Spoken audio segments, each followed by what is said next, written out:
J'aimerais parler un petit peu du mouvement des genoux, du mouvement des hanches dans le swing de golf.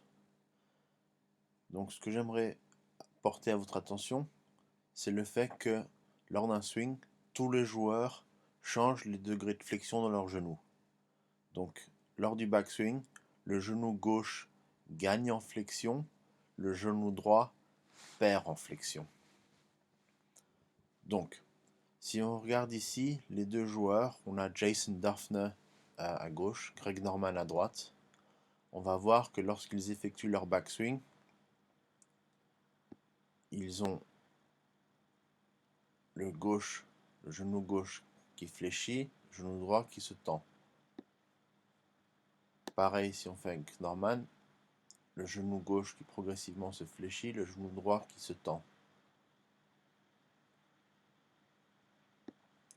Qu'est-ce que cela permet à ces joueurs de faire? Beaucoup de choses très importantes. Des choses qui sont tellement importantes que c'est véritablement un des mouvements clés qu'il faut absolument apprendre à faire. Fléchir le gauche, tendre le droit pour tourner les hanches.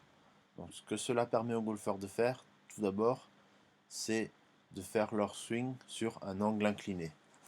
Donc si on pense à la position d'adresse du golfeur, on voit que le golfeur est fléchi vers l'avant. Afin de maintenir ces angles, je préfère le terme maintenir l'inclinaison par rapport au sol, il devient nécessaire pour le golfeur de faire un backswing où l'épaule gauche va descendre vers le bas, donc c'est-à-dire que les épaules devraient être relativement perpendiculaires par rapport à l'inclinaison du dos. Et de la même façon, pour effectuer ceci, il faut que les hanches fassent exactement la même chose. Donc ceci permet aux golfeurs de maintenir leur inclinaison par rapport au sol. L'autre chose que cela permet de faire, c'est de faire en sorte que l'amplitude du mouvement devient plus importante. Ceci car beaucoup de golfeurs pensent ne pas avoir assez de souplesse, de flexibilité pour faire un backswing.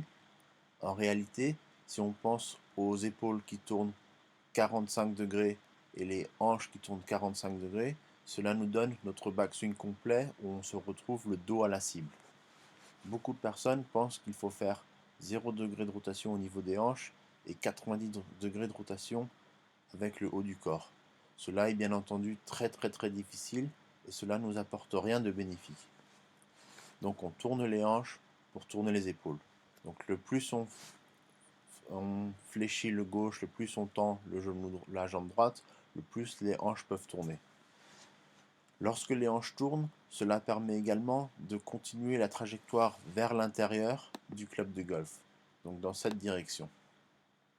Si un golfeur garde le genou droit tendu excessivement longtemps, les mains vont être incapables de garder cette trajectoire vers l'intérieur et vont plutôt avoir tendance à monter vers le haut. Cela va être incompatible avec des coups en draw. L'autre raison qui fait qu'il est très important d'avoir le changement de flexion des genoux est le fait que l'on peut se créer des problèmes physiques lorsque l'on essaie de garder ce genou fléchi comme il était à l'adresse. Ce que cela va engendrer, c'est que pour continuer le backswing, le golfeur va devoir faire une extension très forte au niveau du bas du dos, au niveau des lombaires, et ceci peut bien sûr créer de nombreux problèmes. Donc, important aussi pour des raisons physiques. Donc maintenant, si on continue à regarder d'autres joueurs, ce que l'on va voir, c'est tous les joueurs font ces mouvements. Donc on voit le gauche qui se tend, qui fléchit, le droit qui se tend. Cela permet à l'épaule gauche de descendre. Cela permet de garder l'inclinaison par rapport au sol. Cela permet au moins d'aller vers l'intérieur. Un joueur qui est très connu pour avoir essayé pendant longtemps, d'après son professeur, de garder la flexion dans la jambe arrière est Phil Mickelson. Et pourtant, quand on le regarde swinger, on voit que maintenant, même 5, 6, 7 années plus tard, il est toujours incapable de le faire. La raison pour laquelle il est incapable de le faire, c'est qu'il ne pourrait tout simplement pas faire un bon swing s'il essayait véritablement de résister avec cette jambe arrière.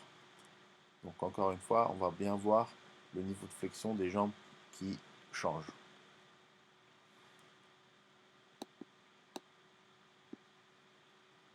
Ici un Français, Jacqueline.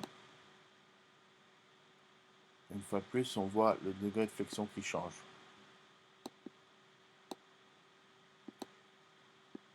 Donc la jambe gauche qui fléchit, la jambe droite qui se tend. Donc le plus on veut frapper loin, le plus on va commencer à tendre cette jambe arrière. Donc si on pense par exemple à la théorie du facteur X qui dit qu'il ne faut pas tourner les hanches et qu'il faut tourner le haut du corps. Ici on a deux des joueurs qui frappent la balle le plus loin. Donc j'ai mis Bubba Watson ici à gauche et on va mettre Jamie Sadlowski à droite. Donc ceux-ci sont deux des frappeurs les plus longs au monde. Si on regarde leur mouvement des hanches,